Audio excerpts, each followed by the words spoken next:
Bienvenue chez les scouts. Violette était une petite fille timide et intelligente. Enfant unique, elle grandissait entourée de l'amour inconditionnel de ses parents, Patty et Boris. Ils étaient très présents pour elle et veillaient toujours à ce qu'elle ne manque de rien. Mais une chose les préoccupait. Violette n'avait pas d'amis. Elle était si réservée qu'elle n'osait jamais aller vers les autres enfants.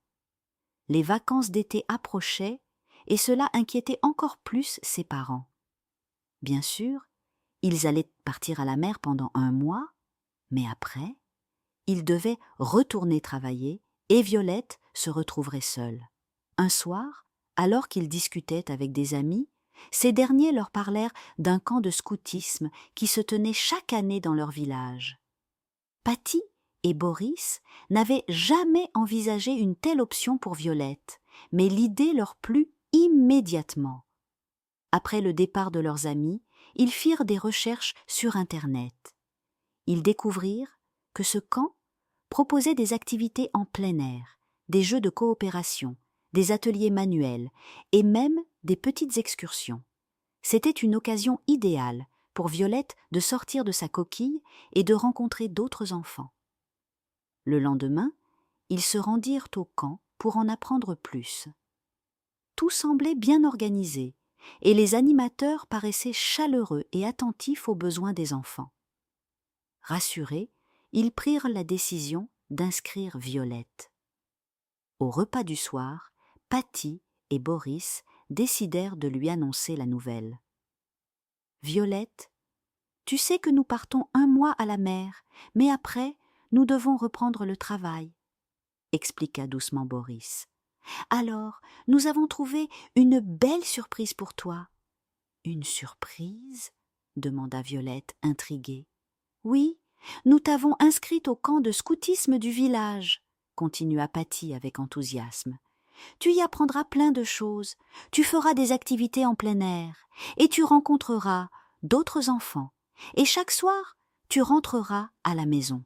À la fin du stage, si tu le souhaites, tu pourras même partir 2 jours dans un château. » Violette sentit son ventre se nouer. Un camp de scoutisme ? Être entourée d'enfants qu'elle ne connaissait pas, devoir parler, jouer avec eux ? Cette idée la terrifiait. Pourtant, elle savait que ses parents ne voulaient que son bien. Alors, elle hocha la tête et murmura un simple « D'accord ». Mais au fond d'elle, elle n'était pas du tout rassurée. Le premier jour du camp arriva bien trop vite. En tenue confortable et sac sur le dos, Violette se tenait devant le portail du centre scout, ses parents à ses côtés. Son cœur battait à toute vitesse. « Ça va bien se passer, ma chérie », la rassura Patty en lui caressant les cheveux. Violette prit une profonde inspiration et fit un pas en avant. À l'intérieur, elle découvrit un grand terrain avec plusieurs enfants rassemblés en petits groupes. Des animateurs en uniforme souriaient et discutaient avec eux. Une femme à l'air bienveillant s'approcha d'eux. « Bonjour, je suis Marie, une des animatrices. Tu dois être Violette ?»« Oui, » répondit-elle d'une voix presque inaudible. Marie se pencha à sa hauteur et lui adressa un sourire rassurant. « Bienvenue au camp. Ne t'inquiète pas, ici, on apprend tous ensemble et on s'amuse beaucoup. Tu vas voir, tu te feras plein d'amis. » Violette jeta un regard inquiet à ses parents.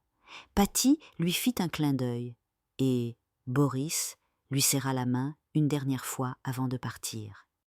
Maintenant, elle était seule. Les premières heures furent difficiles. Violette restait en retrait, observant les autres enfants sans oser leur parler. Mais tout changea lorsqu'un garçon de son âge, aux cheveux bouclés et au sourire éclatant, s'approcha d'elle. « Salut, moi c'est Léo. Et toi ?» Violette hésita, puis murmura. « Violette. »« Chouette, tu viens construire une cabane avec nous ?» Violette regarda le groupe derrière lui. Il riait et semblait vraiment s'amuser. Elle prit une grande inspiration et, pour la première fois, fit un pas vers eux. Ce fut le début d'une grande aventure. Chaque jour, Violette découvrait de nouvelles activités. Elle apprit à faire du feu avec des silex, à lire une carte et à suivre un sentier en pleine nature. Elle participa aussi à des jeux d'équipe où elle comprit l'importance de l'entraide et du partage. Peu à peu, elle se sentait plus à l'aise avec les autres. Un soir, après une longue randonnée, tout le groupe s'installa autour d'un feu de camp.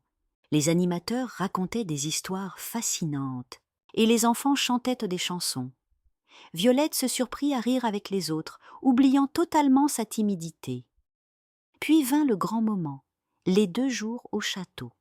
Au début, l'idée de partir sans ses parents lui faisait peur, mais elle se rendit compte qu'elle était prête. En arrivant, les enfants découvrirent les écuries du château. Le châtelain, un vieil homme bienveillant nommé Monsieur Delacroix, leur expliqua qu'il avait besoin d'aide pour s'occuper des chevaux. Violette, qui n'avait jamais approché un cheval de si près, était fascinée.